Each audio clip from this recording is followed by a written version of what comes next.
Okay, so where we left off, making the actual physical envelopes. Let's look at what I have here in front of me.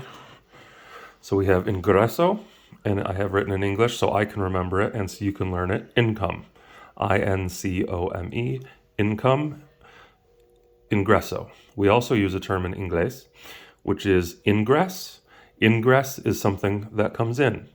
So we will say if water comes in, we have a water ingress. A door into a building is ingress. We don't actually use that outside of technical spaces and technical terms. We would call it an entrance in casual English. But just so you know, there is a term, ingress, that comes from the Latin that we do use in English as well. Casually, for money, we're going to use income, as in it is coming in, incoming. In the app, you're going to see this referred to here. It says available. What I've seen it on the phone is it'll say not assigned or no in asignado. So this is going to be your income physically. When I send you money to the muchacha, the dinero muchacha, and you get that in pesos, at the end of the month, you will stick it in this income envelope. When you make money from doing nails or hair or any other ideas you come up with to make money, you're going to stick it here in this income envelope, and we're not going to spend that money until we go over at the end of the month and assign that money, right? That's the basic principle of this. We're saving all of our income until we're assigning it to specific spending to keep account of it, and here's our specific spending and budgets. And we're taking what's left and we're putting it towards our goals. So and you can think of it kind of like water flowing in. This is going to be the water coming in. We're going to fill our spending. These are cups of set sizes, right, to be proportioned. And then whatever flows over goes into our other long-term priorities. And so we're specifically restricting these cups to make sure we're not drinking too much, too fast, and that we have some left over to flow into our other priorities. So at the end of the month, we're going to take all of this income. We're going to go and we're going to update electronically into the app. We're going to review our budgets, see what we spent, and then we're going to take that income and we are going to assign it to these specific categories. So physically what we're going to do, when you get income, right? So what did I just put?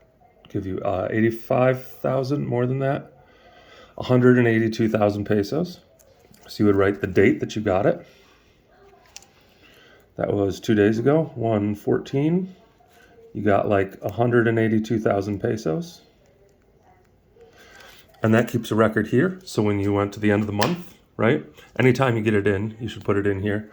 Then when you account for it or draw it out, you can cross that off maybe at the end of the month.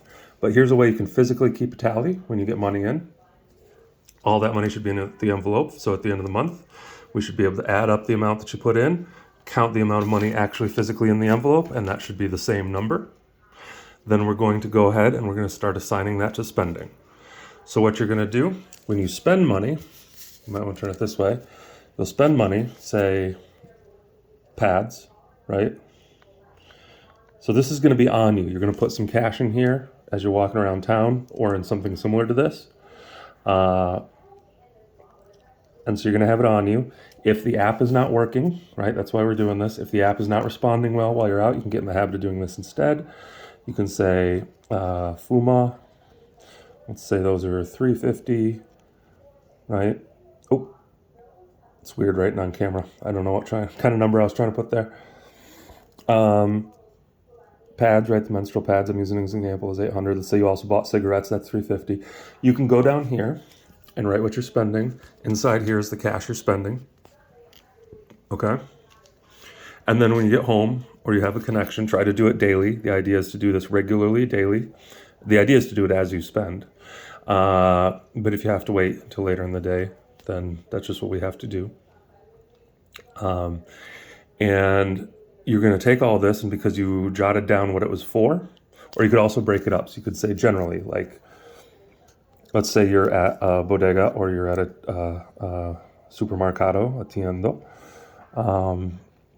You know, maybe the total was 1,000, but you know about 600 of that, because you were keeping track, was food, right? Because you're going to get used to these categories. So you're going to say 600.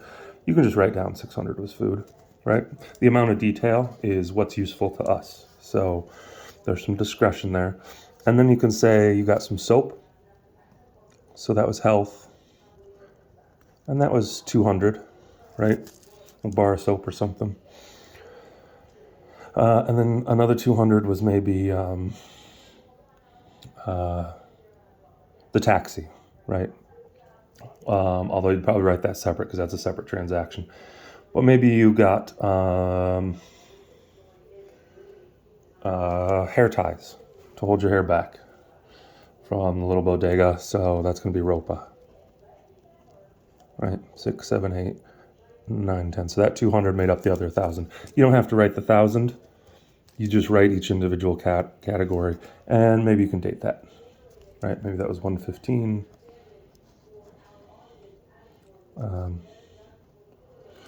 Maybe that was on 115 for your own notes. You remember where, or maybe you could jot down it was at 24 and 17 if you want to remember where you spent it. And so you're going to have that whole list, and that's the amount of money that should have been taken out of the envelope, right? Maybe you noted here the money, or note the total that should be in there. So we actually do know what that is here, I believe, on the app. 47,000. So you can note on here 47,000. And at the end of the month, the amount of spending that you have, right? Let's say it was 30,000 after you add all this up. At the end of the month, you should be able to count the money that is still left in the envelope. And that should be 17,000, right? So let's say you count the envelope. There's 17,000 pesos still in there. We look at that. That's 47,000. So yes, we properly accounted for all of the money that should be in the envelope. Then what are we doing at the end of the month? We're taking the amount that was left in here, 17,000. 30,000 was spent, so we're going to take at the end of the month, when you got all your money and you got all your income, and we're going to add $30,000 back to this, so that this envelope comes back to 47,000 pesos. Okay? You might want to use 2 if you don't want to walk around town with 47,000 pesos on you, right? That might not be smart. You could use 2. You could have a little spending envelope and a backup spending envelope. This is the one you make your notes on. You've got another one that says spending back at home. You just draw out what you might need for the day and what you're taking notes on for the day. Okay, so that's the spending. So we flow from here into here. That's how we keep track while you're going and how we make our adjustments at the end of the month. Then what happens? We have more income than we put in here, right? So let's say our income, we needed to put 30,000 in here, but we had, let's say, 80,000 pesos. Okay? Then we decide where it goes over here, and that's a discussion of priorities for us. So I'll stop the video here. We covered spending. We're going to have a record of how that category broke down here that I can see at the end of the month, and we can discuss. We can make adjustments if lifestyle has changed and we've got more, or we've got less and we need to make adjustments. We can add categories, and that covers spending. So that spending envelope is going to be this whole section here. It's going to be a physical envelope you can keep on you. I'm going to make a second quick video of other ways besides a physical envelope you might want to do it as well, but this is already 8 minutes, so I'm going to stop it here.